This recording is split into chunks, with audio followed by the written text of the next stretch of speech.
Good evening, everybody. Welcome to Fox Weather. This is America's Weather Tonight, and I'm Ian Oliver. Thank you for watching on a chilly Wednesday evening across much of the eastern half of the country. This cold blast blanketing millions of Americans. Look at this. The Snowshoe Ski Resort in West Virginia celebrated their snow-covered mountains with the caption, "The Cheat Mountain Magic has returned." Yeah, they got some snow over in West Virginia. Kentucky got a blast of winter earlier this week, assisted by that cold front blanketing the country. Wild to see snowflakes in the bluegrass. The fall meet at Keeneland is still going. You're usually doing some horse racing, some bourbon this time of the year. This chill has been a little bit unusual, at least the southerly extent of it. Here's the forecast as we move through the overnight hours tonight and into the very early part of your Thursday. Getting your Thursday started. These temperatures, again, everywhere that you see that dark blue, that's spots that start their day below freezing, including Knoxville down to 30 degrees. Montgomery, Alabama,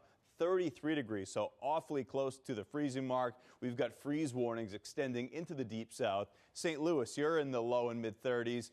D.C., 37. Raleigh, 35 degrees. So there's a couple more nights as we move on through what's left of this work week that you get started with very chilly temperatures, which, of course, is great for ski resorts. Ski season gets an early start in Minnesota thanks to the big storm this week and, more importantly, the chilly enough temperatures to make snow. Fox 9 Minneapolis reporter Karen Scullen hit the slopes for their first run of the season. It doesn't take a lot of snow to make the short ride to the top the best feeling ever. I was really excited. I was going felony speeds coming up here.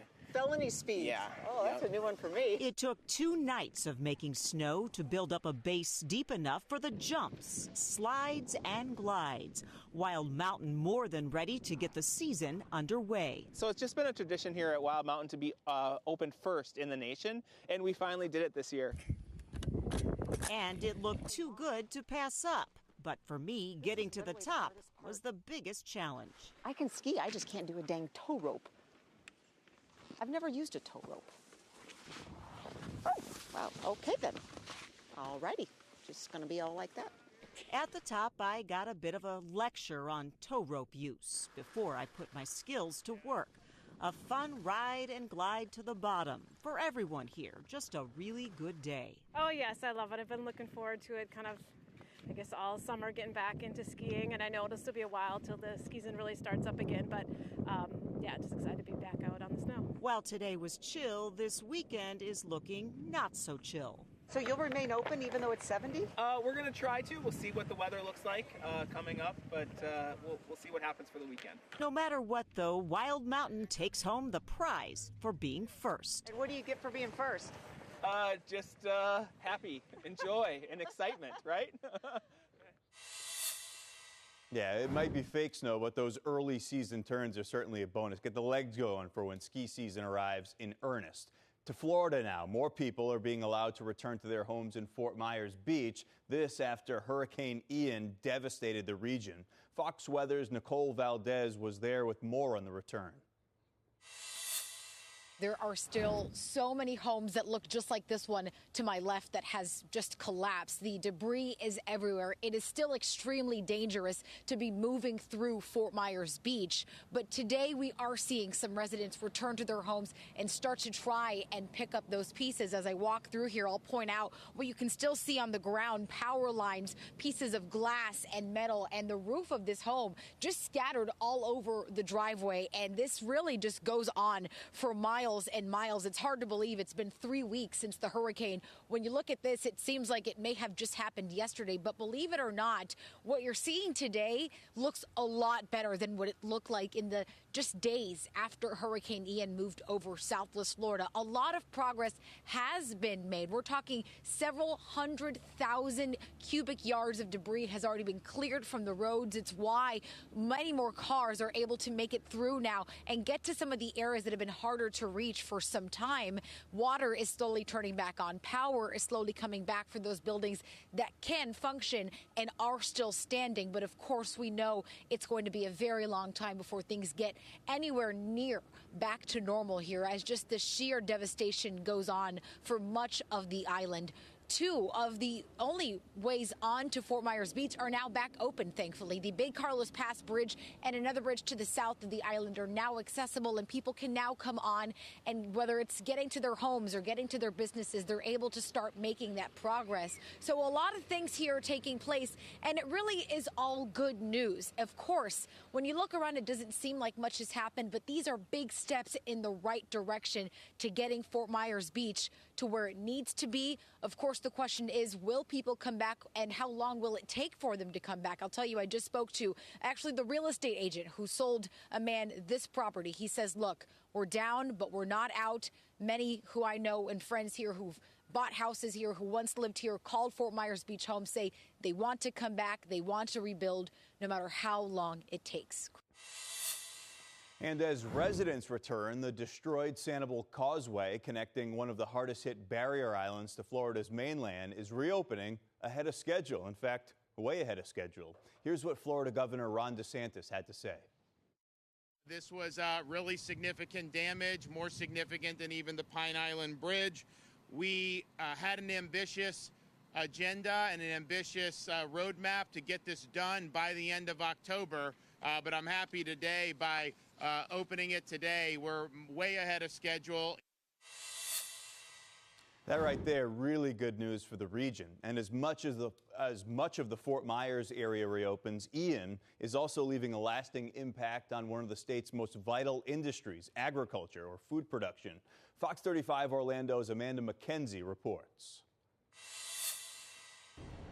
Well, there are already steep prices in the grocery store, and those prices could continue to rise. According to a new report from the University of Florida, catastrophic damage from Hurricane Ian could cost upwards of $1.56 billion in losses to the fruits, vegetable, and cattle industry in the Sunshine State. Now, when Hurricane Ian made landfall as a Category 4 storm, it went through the center of the state, damaging around 5 million acres of farm and grazing land. A citrus grower tells us the loss will be significant, meaning products like oranges, melons, grapefruits, and juices will be few and far between on store shelves nationwide, and therefore driving up prices. At least 40% of our crop is on the ground and unusable and unmarketable.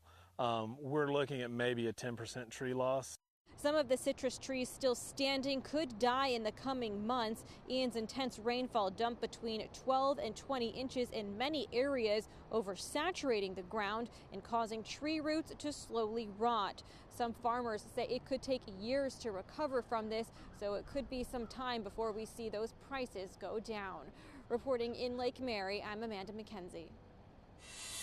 Devastating impacts from Ian far away from the coast. Take a look at this now. A grass fire broke out at a fall festival in Texas. This is in the city of Temple, Texas, about an hour north of Austin. More than 70 cars set on fire as this wildfire spread quickly. The local fire marshal says a carelessly discarded cigarette into dry grass may have started this fire.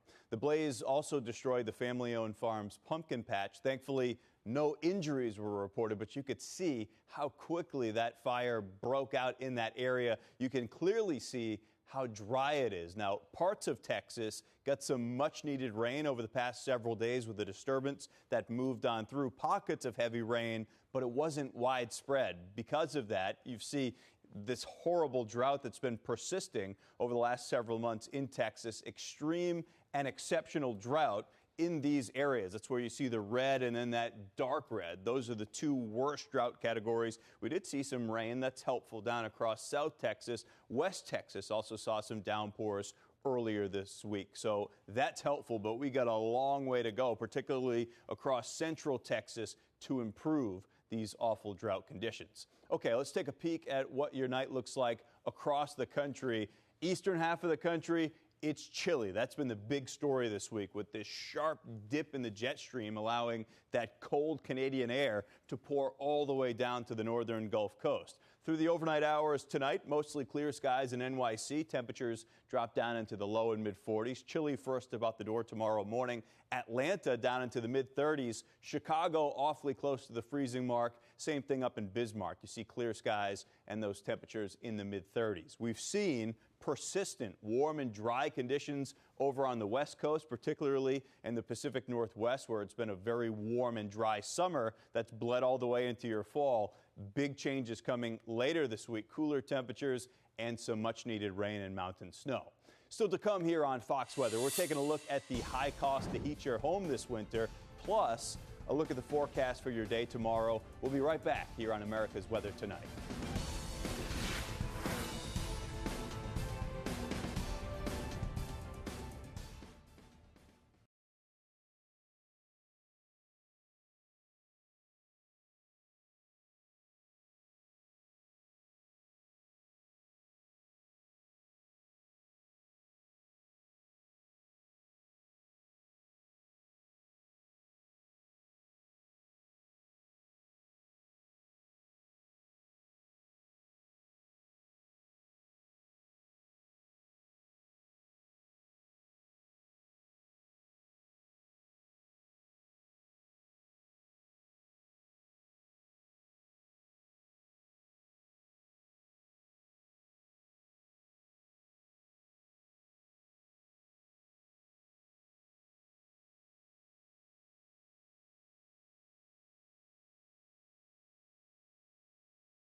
Welcome back to America's Weather Tonight here on Fox Weather. Millions of Americans are on ice tonight, and we mean that quite literally with this cool down that we've seen over the last few days with this big dip in the jet stream across the eastern part of the country.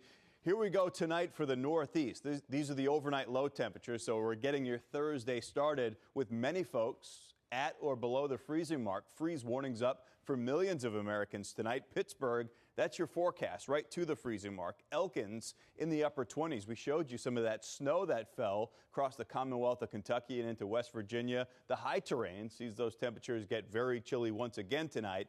D.C., you'll drop down into the upper 30s. Boston and New York, temperatures fall back into the lower 40s, so you need your fairly big jacket first about the door tomorrow morning. Bangor, Maine in the upper 30s, Albany 36. Burlington, Vermont, the Champlain Valley, we see those temperatures dropping down to around 40 degrees. It's not barbaric cold, but certainly a pretty clear reminder of what season it is. And according to the Winter Fuels Outlook, this was released by the United States Energy Information Administration, the average household can expect to see natural gas prices rise by about 28% this winter. Bridget Mahoney and I spoke with Chris Higginbotham with the U.S. Energy Information Administration, and he broke down those rising costs for us. Can you tell us about how the EIA forecasts this number and what factors play into the winter fuels outlook that predicts this increased cost? Sure. Well, at the basis of our forecast is the National Oceanic and Atmospheric Administration's forecast for what they think the winter weather is going to be like this year. NOAA has predicted a slightly colder winter this season versus last season. So we take that forecast and we combine it with our forecasts for what we think energy commodities are going to cost between now and March of 2023. That gives us a sense of, the NOAA forecast gives us a sense of how much winter fuels, how much natural gas a house is going to have to consume for heat. We combine that with our forecast for prices, and that helps us forecast what we think the average U.S. household is going to pay heat itself this winter season. Unfortunately, the forecast going up widespread across the country, like your study mentions, 28%. In terms of specific locations, are there any discrepancies in a region? Will one region feel the pain of this spike more than maybe others?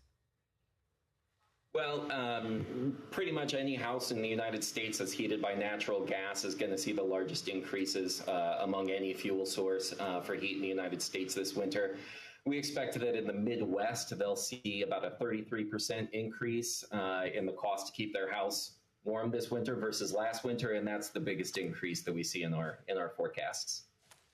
This is an interesting forecast that you made because, as you were just telling us, it's a combination of both some atmospheric science in here as well as some economics. You mentioned that forecast for commodities pricing with some of these energy costs. So is there anything in your projection that's more of a question mark as we look longer term through the winter that could have an impact, upside or downside, with these prices? Well, I think if there's one thing we've learned over the last few years, it's that the world is a pretty uncertain place. In the Winter Fuels Outlook, we do take our NOAA forecast and we do separate cases for if the winter is, simply put, 10% warmer or 10% colder than the forecast. So in our Winter Fuels Outlook, we've got separate cases for those changes in weather, which of course are a possibility. And then, of course, the prices of natural gas and of other energy commodities, those are set on the global market. And there's so much going on globally that's affecting energy commodity prices. There could be any number of factors that could change the costs of energy commodities between now and March, and to varying levels that could have an effect on what U.S. households pay for heating this winter. Just to really emphasize the cost of heating your home per the United States Energy Information Administration, oil prices, those are expected to increase by 43%, while natural gas is projected to go up by 30%. So it's looking like a costly winter for many across the country. The average family, we're expecting these costs on average over the whole winter to go up a little bit more than $200. So this is a significant amount that we're tracking over the next several months. And it's not just homes being impacted by the cold. Farmers, they're scrambling to protect their crops a little bit earlier this season. Fair Share farm owner Emma Hendel spoke with Fox Weather's Jason Fraser on the impact the cold has had on farms. No, Emma, this is something that you're used to dealing with, but is this right on pace for what you typically see during this time of year, or is this a little bit ahead? I would say for us, it's a little bit ahead, about 2 or 3 weeks earlier than we might expect it usually in the year. I wouldn't call it necessarily unseasonable, but generally we're not seeing this type of weather or temperatures until around Halloween. So we did feel a little bit unprepared, but luckily, thanks to looking at the forecast, we were able to pull out all of the materials that we needed, and our awesome crew helped us prepare. And I think that even though the crops got cold and some of them froze up, our cold hardy plants are going to be just fine and ready for sales as the week rolls on. Now, I know, Emma, you got that alert right on the Fox Weather app, right? So that's where you're talking about seeing that forecast, right? Yeah. That's all right. Well, let's talk about how the frost is going to be impacting some of your crops there, and which plants are most susceptible to the cold weather. For the plants that we have going right now, it's going to be the least mature plants that we recently transplanted or seeded and just sprouted. Right now, we're growing a lot of carrots, beets, broccoli, kale, cabbage, things that are seasonally appropriate and, really built to handle these temperatures. But always with the first cold snap, you can see some damage to the crops as their systems aren't ready for it yet. These types of plants have a natural defense mechanism where they convert their starches into sugars to raise the freezing temperatures in their outer leaves and protect themselves. But a lot of times when the first dip below freezing happens, the plants like us can be a little bit unprepared. So we can see damage to the tops of carrots, the tops of turnips, the tops of radishes, anything that has a root underground, that we're eating. The part that comes from underneath the ground is generally okay, but we'll see some damage to the tops of those plants. We have found in the past that our kale and broccoli plants can take a bit of a hit at the first frost or freeze. So those we do tend to take precautions and cover. And of course, as I mentioned, all of our less mature, our little baby plants that are still growing for the season, we treat them with extra care and cover them because they're not as prepared as the older plants to have those defense mechanisms kick in. Okay, you heard all about pandemics over the last few years. It's been impossible to avoid. But what about a twindemic? I didn't know what that was, and I didn't like the sound of it. And some doctors are issuing a warning this year as the colder weather rolls in. Bridget Mahoney and I spoke with Fox News medical contributor Dr. Jeanette Neshwat on how to stay safe this flu season. Why is this a concern moving into the winter? Sure. So usually we see during the winter months, we see influenza, we see strep, we see COVID, these types of winter viruses. So twindemic refers to having both COVID and influenza simultaneously. Now, fortunately, I can tell you, I haven't had any patients that have had both COVID and the flu together. Now, I have had some patients that have had COVID and strep throat together, but the good news is we've got vaccines and we've got treatments and we've got testing for everything. The key is knowing what to do to protect yourself. For example, when it comes to the flu, one of the best ways to help protect yourself is getting your flu shot. And if you haven't already, now is the time. Typically reserved for those who are 6 months of age and older. Also, you want to make sure you're keeping your hands washed and clean. Also, disinfect common areas. Take care of yourself. Make sure you're getting plenty of rest, exercising, getting a good, well-balanced diet with fruits and vegetables, and no smoking. Yeah, you heard it from the doctor. Now is the time to get that flu shot. Is there ever a point in the season where it's too late? What's the time frame to get this?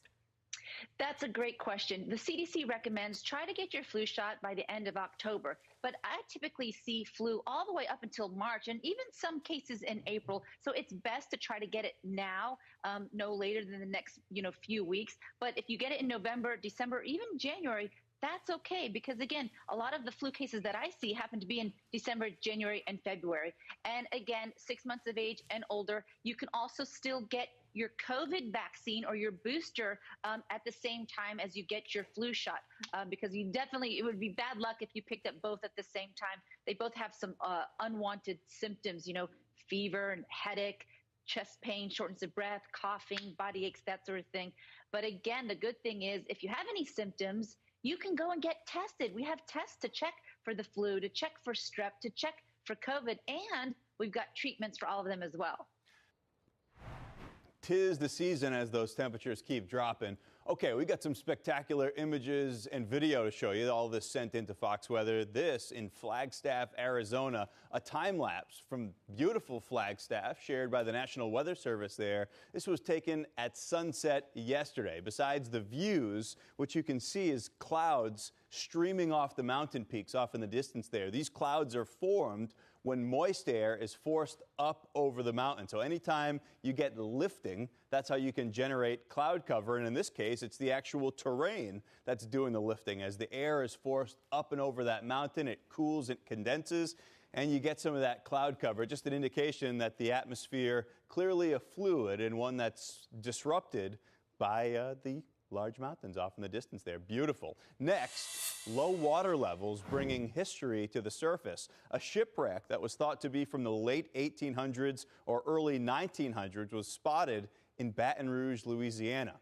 Archaeologists believe it to be the Brook Hill Ferry, a vessel that carried people in horse-drawn carriages across the Mississippi River. So we've seen some amazing things revealed, some shocking things too, over in Lake Mead with the low water levels. Now we're seeing the same thing with these historically low levels in the Mississippi, revealing some shipwrecks. Fascinating there. And finally, we got another sign of the cold. This was in Ferndale, Arkansas. This is pretty cool. Almost looks like a landspout or a tornado.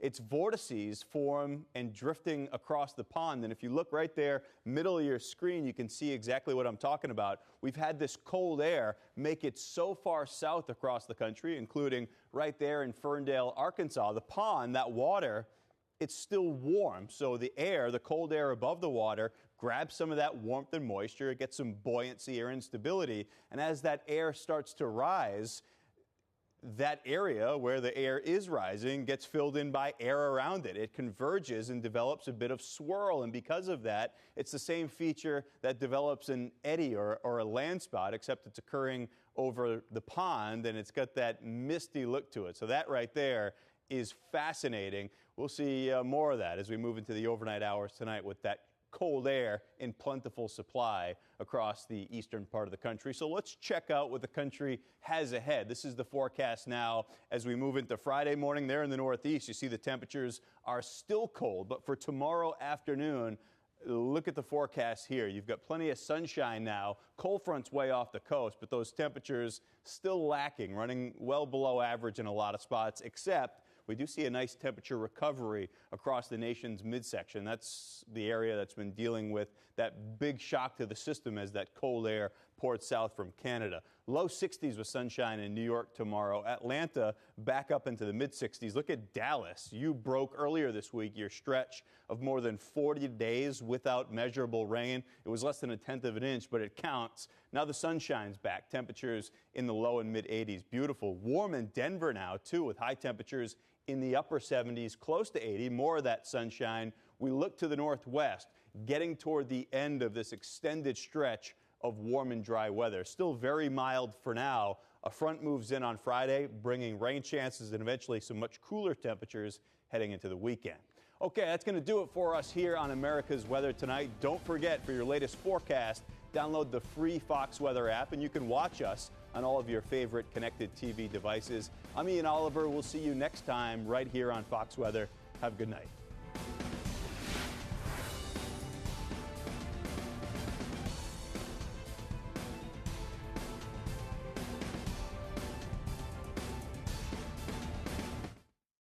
Hello, Fox Weather users. I'm Janice Dean. The Fox Weather app is changing the game. With custom features you've got to take advantage of. I'm here to guide you through these features so you can get the most out of your Fox Weather experience. The Fox Weather app lets you track the weather for your current location and up to 10 additional locations. Weather data is right on the home screen.